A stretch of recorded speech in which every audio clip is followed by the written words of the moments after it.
असल में मेरी शराइतें बहुत ही सादा हैं। तुम बस वही करोगे जो मैं और मेरी फैमिली कहेंगे। वैसे क्या कहेंगे? देखो बेटी, हमारे रस्म और रिवाज बहुत सख्त हैं। यार वैसे ही मैं कर्जों में डूबा हुआ, अब ये रस्म कहाँ से आ गई? तुम्हें ये करना पड़ेगा, तुम्हें ये एक एक शर्त पूरी करनी पड़ेगी। मैं ये बात जानती हूँ कि ये शादी एक ड्रामा है, लेकिन मुझे तुम पर बहुत गुस्सा है। ठीक है, देखो मेरी प्यारी आसिया, हम हकीकत में शादी नहीं कर रहे हैं। बस मैंने अपने आप को बचाने के लिए एक सफेद झूठ बोला है। तुम्हें बताया था कि मैं किस सूरत हाल में हूँ, तो इस नकली शादी में रस्म रिवाज का क्या काम है? उन्हें फौरन रुखसती के लिए आना होगा। उन्हें फौरन आना चाहिए, लेकिन कोई चीज कम नहीं होनी चाहिए क्योंकि वो फौरन आएंगे। बस चॉकलेट आनी चाहिए, वो भी ठीक ठाक महंगी वाली। हाँ बिल्कुल बेटी, वो नजमिया मुझसे पूछने जरूर आएगी। 30 किलो चॉकलेट और 60 किलो मिठाई हमारे घर आनी चाहिए, ताकि इस मोहल्ले का रिकॉर्ड हम लोग तोड़ सकें। समझ रही हो ना मेरी बात? मैं सबको दिखाना चाहती हूँ। मैं 100 लिख रही हूँ। लिखो। मैं चॉकलेट और मिठाई इसलिए ज्यादा लिखना चाहती हूँ ताकि मोहल्ले में कोई भी हमारा रिकॉर्ड ना तोड़ सके। कौन विला जरूरी है। और एक और बात, अगर मंगनी के अलावा प्रॉपर शादी हो रही होती तो जेवरात अहम होते। याद रखना, ये छोड़ा नहीं जा सकता, देना जरूरी है, याद रखना। तोलगा 3 तोला सोना देगा वो तुम्हें, और उसकी माँ तुम्हें 2 मोटे कड़े देगी। सुना तुमने? अम्मी इतना बढ़ा चढ़ा कर मत कहीं, ये बहुत ज्यादा है। इतना भी ज्यादा नहीं है मेरे बेटे। मेरी मंगनी जेवरात के चक्कर में ही टूटी थी, आपको याद तो होगा ना, हम नाराज हो गए थे। कतीर तुम भी। एक बात कहूँ, हमें अपनी डिमांड्स इतनी भी नहीं रखनी चाहिए कि कहीं वो लोग डर ही ना जाएं और बाद में आप लोग ही गुस्सा होंगे उन पर। तुमने ही हमें मजबूर किया है। हाँ, मैंने तो आसिया और तोलगा के हिसाब से कहा था, आखिर दोनों एक ही सीरीज में लीड एक्टर्स हैं। अच्छा, मैं आसिया के लिए एक नेकलेस भी लिख रही हूँ। लिखो। हाँ, फिल्मों में भी ऐसा ही होता है ना? हाँ, लेकिन ये कोई फिल्म का सीन नहीं है ना। लिखो, तोलगा की तरफ से सोने की चूड़ियाँ 5 होंगी और उसकी अम्मी की तरफ से 3 होंगी। हरगिज़ ऐसा नहीं हो सकता।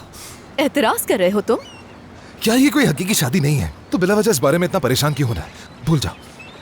ये सब कुछ मेरे पास बस उस वक्त तक रहेगा जब तक ये शादी रहेगी, और उसके बाद मैं ये किसी ऐसी तंजीम को दे दूंगी जो लड़कियों की शादी में और उनकी तालीम में मदद करती है, और उसके बाद तुमसे छुटकारा पा लूंगी। समझ गए?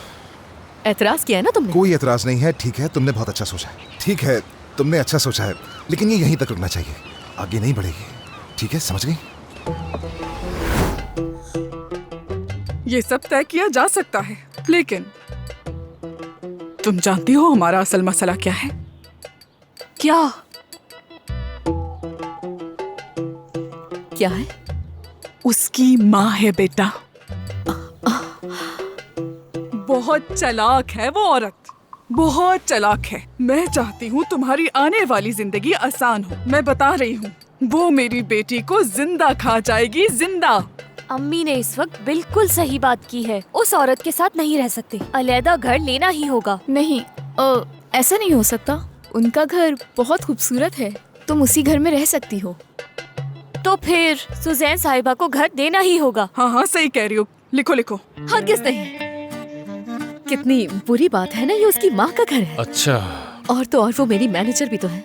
बेटी, वो तुम्हारी मैनेजर के तौर पर ठीक है, हम उसे कबूल करते हैं, कोई मसला नहीं, लेकिन वो तुम्हें अपनी बहू के तौर पर कबूल नहीं करना चाहती। वो तुम्हारी शादी तबाह कर देगी। मैं कुछ भी करके मैनेज कर लूंगी सब कुछ। छोड़ दो, मिटा दो, सब कुछ मिटा दो, जरूरत नहीं है। देखो, मैं कह रही हूँ, 1 साल गुजरने से पहले तुम अपने सूटकेस के साथ यहाँ आकर रोगी। वो तुम्हें पसंद नहीं करती, ये बात भी लिख लो मेरी। आपके साथ क्या मसला है अम्मी? आपने गुलबहार को लेके भी मुझसे यही कहा था। वो औरत इसे पसंद नहीं करती है, मैंने उसकी आंखों में देखा तो है। आपके कहने का मतलब यह है कि 1 साल भी सुकून से नहीं गुजरेगा? और क्या करें, हम अपने एहतियात तो करेंगे ना बेटा, और फिर बाकी सब बाद में सोचेंगे। बिल्कुल। देखिए, शादी के कॉन्ट्रैक्ट्स सोसाइटी में बहुत पॉपुलर होते हैं। हम उसकी सास के साथ कॉन्ट्रैक्ट करेंगे। एक बहुत ही सॉलिड कॉन्ट्रैक्ट तैयार करना होगा, और तुम कुछ नहीं कहोगी और ना ही तुम इस कॉन्ट्रैक्ट को तोड़ोगी। अम्मी, अगर उनकी वजह से इनका ब्रेकअप हो गया,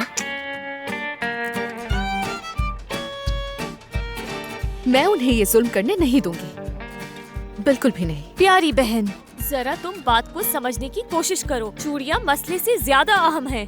शायद तुम्हें समझ ना आए, लेकिन तुम्हें उस औरत को देखना चाहिए था। और जब उन्होंने इस रिश्ते के बारे में सुना तो फौरन बेहोश हो गई। उन्होंने ये तक नहीं सोचा कि सामने उनका बेटा खड़ा है। हाँ, हमने ये भी देखा। हमें ऐसा मुआहदा बनाना चाहिए कि वो मेरी बच्ची को तंग ना करे। उसे भी पता चलना चाहिए कि हम कौन लोग हैं। उसे दिखा दूंगी मैं। वाओ, यानी वाओ आसिया, क्या कहने। सास का मुआहदा क्या होता है? ये पहली बार सुना है अपनी जिंदगी में मैंने। पागल मत बनो, नहीं हो सकता। और उस मुआहदे पर सिग्नेचर भी करना होगा। आसिया आसिया जान, ये हमारी असली शादी नहीं है, ठीक है ना? और मैं तुम्हें अपनी कुछ और तस्वीर भेजूंगा जो तुम्हें उन्हें दिखाना, और ऐसे जाहिर करना कि जैसे किसी और ने भेजी है वो। और यही बात तो हुई थी हमारी। हाँ, तुम्हें तो पसंद है ना ऐसी तस्वीरें लेना और ये सब करना, है ना? यही वजह है कि ये सब हो रहा है। तुम्हारी वजह से हो रहा है ये सब। गुस्सा होने की जरूरत नहीं है, रिलैक्स हो जाओ। मैं दोबारा शुरू करता हूँ।